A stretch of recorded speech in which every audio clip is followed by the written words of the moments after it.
Off the west coast of Scotland, there's an island where one family has held the land, raised their children, buried their dead, and farmed the same windswept fields for well over 100 years. Through 2 world wars, through every change the modern world would throw at them, and they are still there today. They own the whole island, and it is far from the only one. Step into a Scotland that almost no one outside these waters ever sees. Not the cities, not the tour bus stops, the private islands. Real places with real homes and real families that belong, in their entirety, to a single owner. Some are working farms. Some inspired Peter Pan. Some have their own postage stamps, their own school boat, their own private mail run. And on a handful of them, the same family has clung to the land for generations, refusing every offer, because some things simply aren't for sale. These aren't fantasies.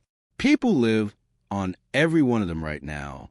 Today I'm going to take you to 10, counting down to the most remarkable privately owned, inhabited island in all of Scotland. Let's go. Before we cast off, if you love the wild, half-forgotten corners of Britain, do me a small kindness and subscribe. This channel is one long voyage to the places time forgot, and there's a new one every week.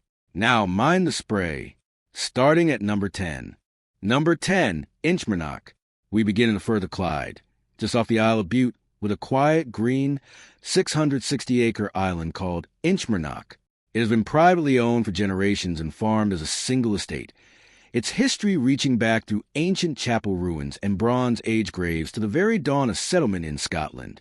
During the Second World War, it was even used as a training ground for the D-Day landings. Today it remains a private, working island. Proof that you really can hold an entire piece of Scotland in a single pair of hands. Number 9, Eilean, Shona. At the mouth of Loch Moidart sits a 2,000-acre tidal island with a story straight out of fairy tale.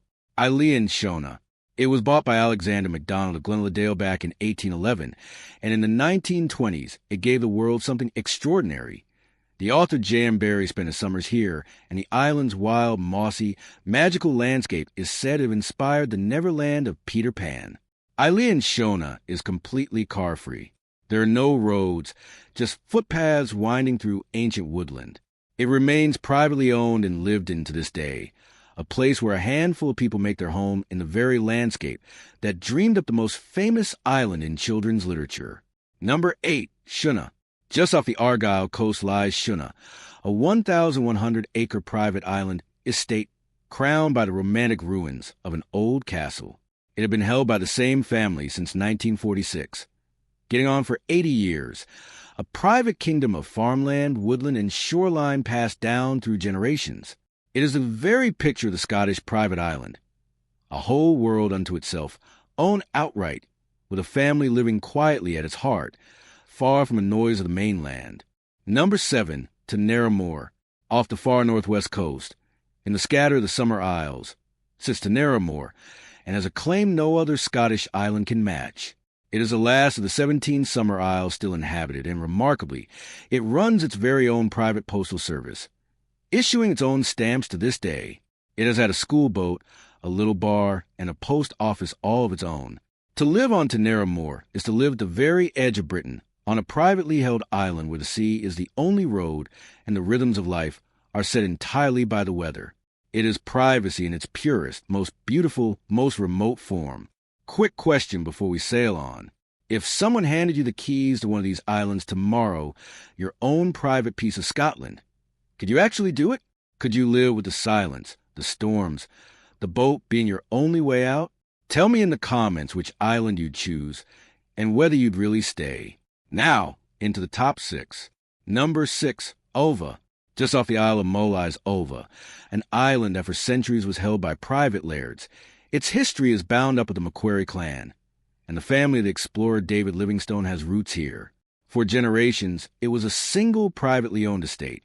Its story took a dramatic turn when the resin community came together for a remarkable buyout, but the heart of the tale is the same, a whole inhabited island, held in single ownership, where a small band of people have always made their home against the odds. Number 5, Jura/Ardlusser Estate. On the wild, roadless northern end of the Isle of Jura sits the Ardlusser Estate, 16,000 acres of pure Scottish wilderness, owned and run by the Fletcher family since the 1920s. They are among the island's only resident owners, living right there on the land they farm. There's a literary ghost here, too. It was on this remote northern tip of Jura, in a farmhouse on this very estate, that George Orwell came to write his masterpiece, 1984, drawn by the same wild emptiness that the Fletcher family has called home for 100 years. Today, they still live there, still farm it, still keep the lights on at the far end of one of Scotland's most beautiful islands. Number 4, Colonsay.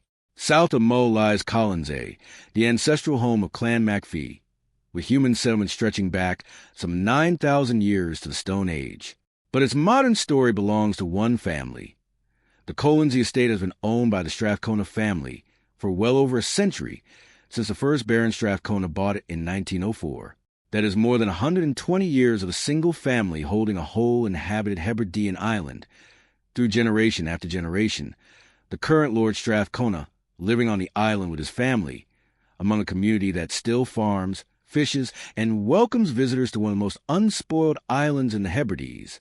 It is private ownership and continuity in their truest Scottish form. Number 3, Gigha.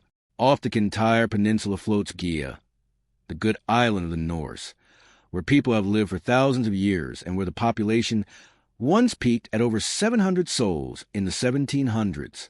For centuries, Gigha passed to the hands of private lairds, each one shaping the island in turn, right up until residents themselves took ownership in a landmark community buyout. What makes Gigha unforgettable is its famous gardens, Acamore, with their world-renowned rhododendrons, and the simple fact that against every economic odd, people never stopped living here.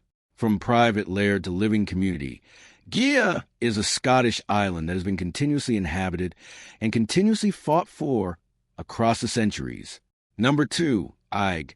In the small isles sits Eigg, with its great dramatic ridge, the Skur, rising over the sea.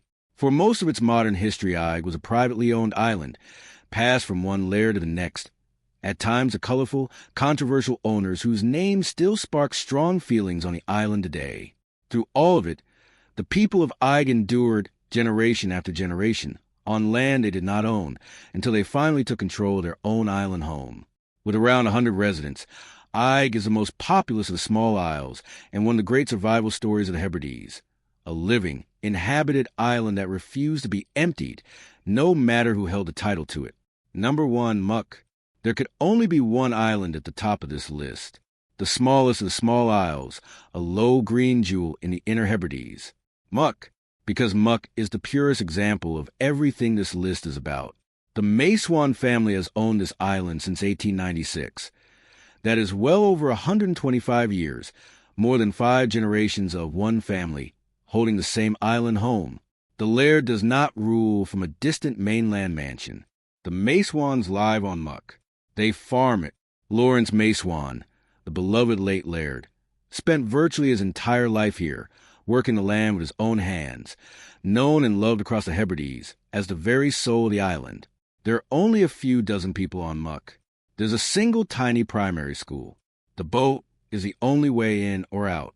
And yet here, on this small windswept island, one family has kept faith with the land for over a century and a quarter, raising children, weathering storms, and proving that an island can be more than a possession. It can be a home, held in trust across the generations. To stand on Muck is to see what private ownership can mean at its very best. Not a rich man's trophy, but a family's whole life, woven into a few square miles of grass and rock and sea, for well over 100 years and counting. And that is why Muck is number 1. So there they are, 10 privately owned inhabited Scottish islands: Inchmarnock, Eilean, Shona, Tanera, Ulva, Jura, Colonsay, Gigha, Eigg, and the unforgettable Muck. And here's what stayed with me. These islands didn't survive because anyone made it easy. The Maeswans of Muck and the Strathconas of Colonsay held on for well over a century. The Fletchers of Jura farmed the wilderness where Orwell wrote. The people of Gigha and Eigg fought to own the very ground beneath their feet, whether held by a single family or won back by a whole community. Every one of these islands shares the same stubborn truth, that some people will give up almost anything before they'll give up their island home. If this voyage moved you, Go and watch our journey through the Scottish castles where families still live inside the walls, or the seaside towns where the 1960s never ended. Thank you for sailing these waters with me. Tell me your favorite in the comments.